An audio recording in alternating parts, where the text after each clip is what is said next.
तर का म्हणता विभापूरच्या पुट्ट्यावर आपलं स्वागत आहे आपल्या थर्ड ब्लॉग मध्ये. आणि आपल्या दिवसाची सुरुवात झाली ती चॅटोस पासून. नंतर द्विजभाऊ आणि हर्षभाऊला पकडून आपण चाललो होतो लोकेशन वरती. आणि लोकेशन कोणती होती तर चला सांगतो तुम्हाला. आज होता आपल्या विभापूरमध्ये हॅपी स्ट्रीटचा कार्यक्रम. तर आम्ही तिकडेच चाललो होतो. थोडेसे समोर नाही गेलो तर आपले 5 भाऊ सुद्धा भेटले, त्यांना पण पकडलं आणि चाललो आपल्या लोकेशन वरती. इतकी सारी पोलीस तिथं आमच्या पकडायची प्लॅनिंग करत होती का माहित नाही. त्यांना सोडा, तुम्ही आपल्या विभापूरचा व्ह्यू पाहून घ्या. चाललो आणि आपण आपल्या लोकेशन वरती पोहोचलो होतो राव. इथं हॅपी स्ट्रीटचा मोठावाला बॅनर पाहायला मिळाला आपल्याला. आणखी मस्त बलूनने सजावट केली होती बरं का. नंतर आपण अंदर चालले आलो तर काय इथं पब्लिक काहीच दिसत नव्हते बरं का. आम्हाला वाटलं आम्ही सगळ्यात पहिले चालू करत, पण ते सोडा. आपल्या जवळच्या उमरेट मधले काही ब्लॉगर आले होते आणि त्यातच होते आपले सुमित दादा, ते पण आले होते इथं बरं का. त्यांच्याच मागे नंतर एंट्री झाली बंदरची बरं का. पाहून घ्या बंदर कसे रॉयल एंट्री मारत आहेत. एंट्री झाली आणि ते आपले शिकार शोधत होते बरं का. शिकार शोधता शोधता त्यांना एक शिकार मिळून ते आपल्या शिकारा जेवढं आले नाही ते छोटी मुलगी त्यांना बघून खूप रडत होती बरं का. ते घेऊन गेले त्यांना बघून. तर बंदर मामाने आता वर्कआउट करतो म्हणे, सायकल चालवून राहिले होते ते. सायकल चालवता चालवता त्यांना शिकार सोडून गेले. त्या शिकारच्या मागेच धावायला लागले ते बरं का. पाहून घ्या कसे धावतात ते.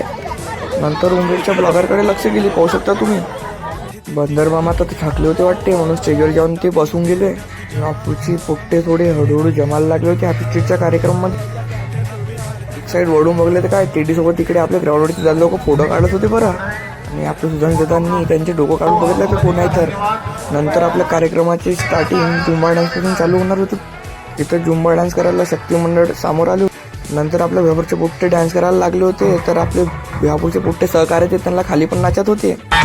3 नाचताना दिसले तर आपले सुमित भाऊ उमरेटचे ब्लॉगर ते पण नाचायला लागले होते इथं पाहू शकता. आणि नंतर झाली रायडर लोकांची एंट्री. तिथं रायडर लोकांची एंट्री झाली तिथं आपले गाड्याच्या आवाजाने इथं पुरा माहोल बनवून टाकला पाहू शकता. नंतर मंडळाच्या कार्यकर्त्यांनी त्यांना गाड्या लावायला मदत करू लागली. आपण बी फ्रेम मध्ये तुम्हाला दाखवायला लागला होता.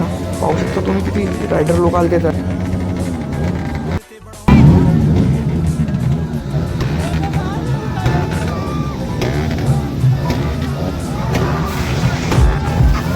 थोडं माहोल सांगण्यापेक्षा पाहून घ्या तुम्ही किती मस्त वाटत आहे.